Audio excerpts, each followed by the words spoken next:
सभी ने जिंदगी में कभी ना कभी तो झूठ बोला ही होगा। पर जरा सोचो एक ऐसी दुनिया के बारे में जहाँ किसी को झूठ बोलना आता ही ना हो। कुछ ऐसा ही होता है हमारी आज की कहानी में। कहानी की शुरुआत एक ऐसी ही दुनिया से होती है जहाँ एक भिखारी से लेकर देश के नेता तक सभी सिर्फ सच ही बोलते थे, क्योंकि किसी को झूठ बोलना आता ही नहीं। और इसी दुनिया में मार्क नाम का एक इंसान जिसने जिंदगी में कुछ खास उखाड़ा नहीं था, आज अपनी किस्मत आजमाने के लिए एना नाम की एक खूबसूरत लड़की के साथ डेट पर जा रहा था। मार्क को देखकर एना कुछ खास खुश नहीं थी, क्योंकि वो समय से पहले पहुंच गया था, तो उसने उसे इंतजार करने को कहा। मार्क ने उसे साफ सीधी तौर पर बताया कि वो उसे किसी महंगे रेस्टोरेंट में नहीं ले जा सकता, क्योंकि शायद उसका बॉस अगले हफ्ते उसे नौकरी से निकालने वाला है। एना ने भी इसके जवाब में कहा कि मार्क उसे कुछ खास पसंद नहीं आया, और जले पर नमक छिड़कने के लिए वेटर ने तो एना को मार्क की बेटी की उम्र का बता दिया। रेस्टोरेंट में एना को उसकी माँ का फोन आया, जिसने उससे पूछा, हाँ बेटा तो कैसा लगा लड़का तुम्हें? और मम्मी क्या बताऊँ, एक नंबर का गंचक करेगी तो मोटा कहीं का, मुझे डेट पे ले आया सस्ते से रेस्टोरेंट में। और इसी तरह फोन पर मार्क की जमकर बेइज्जती हुई। अगले दिन मार्क अपने ऑफिस लेक्चर फिल्म स्टूडियोज पहुंचा, जहां एक आदमी ने मार्क को इंट्रोड्यूस करते हुए सबको बताया कि वो इस कंपनी का स्क्रीन प्ले राइटर है, और साथ ही साथ सबसे आलसी और कामचोर आदमी भी। और इसे याद रखने की जरूरत नहीं है, क्योंकि कंपनी इसको जल्दी निकालने वाली है। अबे इतना सच कौन बोलता है? ऑफिस के अंदर जाने पर पहले तो शैली ने उसकी बेइज्जती की, और फिर उसी वक्त उसके बॉस एंथनी ने खराब काम की वजह से उसे नौकरी से भी निकाल दिया। मार्क इन चीजों से उभर पाता उससे पहले ही उसे एना का ईमेल मिला, जिसमें उसने लिखा था कि वैसे तो तुम बहुत अच्छे हो,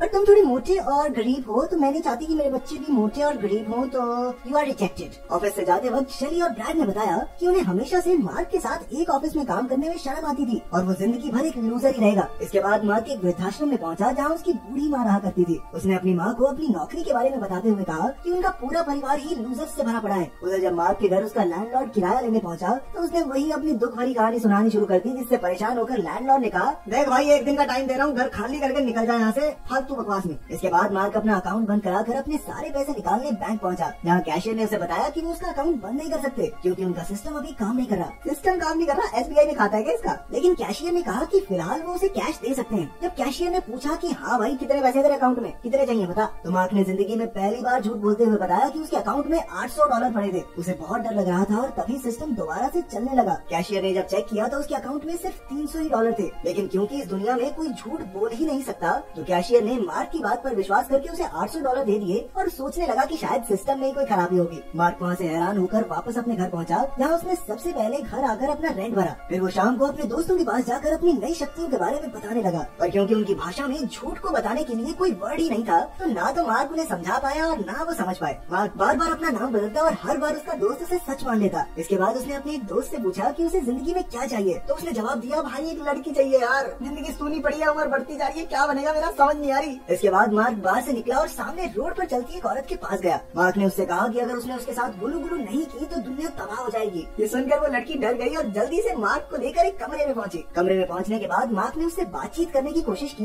लेकिन उस लड़की को तो बस दुनिया को बचाने का जोश चढ़ा था। ये सब देखकर मार्क को अजीब सा लगने लगा, जिसके बाद उसने एक फोन करने का नाटक किया और कहा कि अभी नासा से फोन आया है, उन्होंने कहा कि अब खतरा टल चुका है और अब उन्हें कुछ उल्टा उल्टा करने की जरूरत नहीं है। वापस बार में पहुंचकर उसने अपने दोस्तों से पूछा कि वो लड़की के अलावा और क्या मांगेंगे, तो उन्होंने जवाब दिया कि ऑब्वियसली बहुत सारा पैसा। जब मार्क अपने दोस्तों के साथ बाहर से निकला तो उसका दोस्त नशे में गाड़ी चला रहा था, और जब एक पुलिस वाले ने आकर उन्हें ड्रंक एंड ड्राइव के चक्कर में पकड़ लिया, तो मार्क ने एक बार फिर से झूठ बोलते हुए कहा कि उसका दोस्त तो नशे में है ही नहीं, वो तो सोबर है। और अचानक से पुलिस वाला उसकी बात मान भी गया। ये बढ़िया जुगाड़ है भाई, तुमने 2 करोड़ की चोरी की है, मैंने चोरी नहीं की, ठीक है। बढ़िया दुनिया ही है। इसके बाद मार्क अपने दोस्त के साथ कसिनो पहुंचा, जहां उसने 28 नंबर पर बाजी लगा दी, पर बॉल 35 नंबर पर आकर रुकी। फिर मार्क ने सबका ध्यान भटकाकर अपने 28 नंबर को जिता दिया, और ताकि किसी को उस पर शक न हो तो उसने कह दिया 28 तो आया था। और बाकी सबने भी तुरंत उस पर भरोसा कर लिया। इसके बाद उसने एक के बाद एक बाजी खेली और हर बार जीतता चला गया। आखिर में वो वहाँ से बहुत सारे पैसे लेकर निकला। अब जब मार्क झूठ बोलना सीख चुका था, तो उसने काफी लोगों की मदद भी की। एक दिन उसने एना को फोन करके उससे एक और मौका मांगा। उसने एना को विश्वास दिलाया कि वो पूरी तरह से बदल चुका है। उसकी ये बात सुनकर एना ने उसे एक और मौका देने का फैसला किया। उसी वक्त मार्क ने टीवी पर देखा कि न्यूज में ब्रैड की लिखी हुई चीजों की तारीफ हो रही थी। इसके बाद उसे एक आइडिया आया और उसने कागज उठाकर एक कहानी लिखनी शुरू की। फिर मार्क ने उस कागज को कॉफी में डुबाया ताकि वो थोड़ा पुराना लगे। अगले दिन वो लेक्चर फिल्म्स के ऑफिस में अपने बॉस से मिलने पहुंचा। उसने अपने बॉस एंथनी से कहा कि उसे रेगिस्तान में कुछ पुराने कागजात मिले हैं, जिनके अंदर एक स्पेसशिप के क्रैश होने की पूरी कहानी लिखी थी। ये सुनकर एंथनी ने दफ्तर में काम करने वाले सभी लोगों को बुलाया और मार्क की बात को ध्यान से सुनने को कहा। मार्क ने उन्हें बताया कि 14वीं सदी में धरती को एलियंस ने बचाया था, और बाद में उनके राजा ने सभी इंसानों की याददाश्त मिटा दी थी। और इस सदियों पुराने कागज के मुताबिक 700 साल के बाद मार्क नाम का एक महान आदमी लोगों तक ये कहानी पहुंचाएगा। और आखिरी लाइन में ये भी लिखा है कि लेक्चर फिल्म्स इस कहानी के ऊपर एक बहुत ही बड़ी फिल्म बनाएगी, जिसके बाद मार्क बहुत अमीर और मशहूर मशहूर हो जाएगा। ये सुनते ही सबने उसके ऊपर विश्वास कर लिया और तालियां मारने लगे।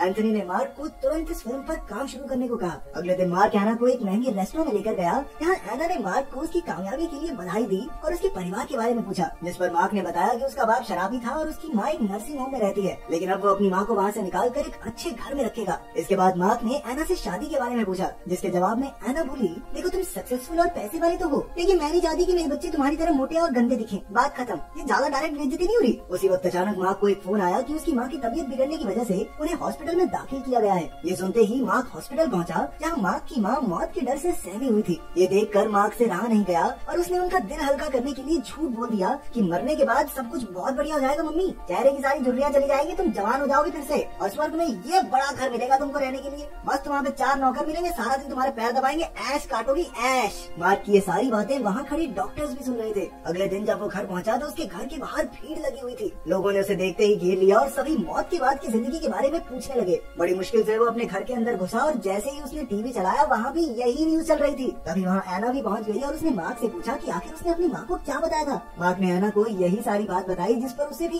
1 सेकंड में भरोसा हो गया। उसने मार्क से कहा कि उसे सभी लोगों को ये सच बताना होगा। इसके बाद मार्क ने बाहर आकर सबको बताया कि आसमान में एक बहुत ताकतवर आदमी रहता है, जो मरने के बाद सबको एक बंगला, गाड़ी, नौकर, आइसक्रीम और उनके हरामी रिश्तेदारों को तेल में तलता है। ये सुनकर एक औरत ने उससे पूछा कि ये सारी बातें तुम्हें कैसे पता है भैया? तो मार्क ने जवाब दिया कि वो ऊपर रहता ना आदमी, उसी ने बताया मुझे सब, पर्सनली एकदम कान में। इसके बाद ये बात हर जगह फैल गई। सभी अखबारों और न्यूज चैनल्स पर मार्क की इस बात के बारे में चर्चे थे। कुछ दिनों बाद मार्क ने एंथनी को वो स्क्रिप्ट पकड़ाई और फिल्म बनते ही हिट हो गई। जिसके बाद मार्क बहुत मशहूर और अमीर बन गया। एक शाम मार्क ने एना को बताया कि वो उससे अच्छे इंसान से कभी नहीं मिला। ये सुनकर एना शर्मा गई और वो दोनों किस करने के लिए एक दूसरे के करीब भी आए, लेकिन फिर वो एकदम पीछे हट गई। एना ने बताया कि मैं तुमसे प्यार तो करती हूँ, लेकिन मुझे तुम्हारी तरह मोटे और गंदे दिखने वाले बच्चे नहीं चाहिए मार्क, मैं क्या करूँ बताओ। शाम के समय एना मार्क के घर आई और उसने बताया कि वो ब्रैड के साथ डेट पर जा रही है और क्योंकि उसका शरीर एकदम सेक्सी और सुंदर है और वो प्यारे प्यारे बच्चे पैदा करेगा तो हो सकता है कि वो उसके साथ सो भी जाए। ये सुनते ही मार्क चिढ़ गया और उसने एना को समझाया कि शादी से पहले उल्टी पुल्टी काम करना गलत बात होती है। उधर डेट पर ब्रैड अपनी तारीफ करता गया और मार्क की बेइज्जती। अगले दिन जब एना मार्क का इंटरव्यू देख रही थी तो उसकी माँ ने चैनल बदल दिया। वो उसे समझाने लगी कि बेटा इस घटोत्कच से मुंह वाले से दूर रह ले, तुम दोनों का कभी कुछ नहीं बन सकता क्योंकि ये हमेशा से एक लूजर है और लूजर ही रहेगा। इसके बच्चे भी इसकी तरह मोटे और भैंस जैसे मुंह के निकलेंगे, तुम देखियो। ये सारी बातें एना को बिल्कुल पसंद नहीं आई और उसकी माँ ने उसे जबरदस्ती ब्रैड से बात करने को कहा।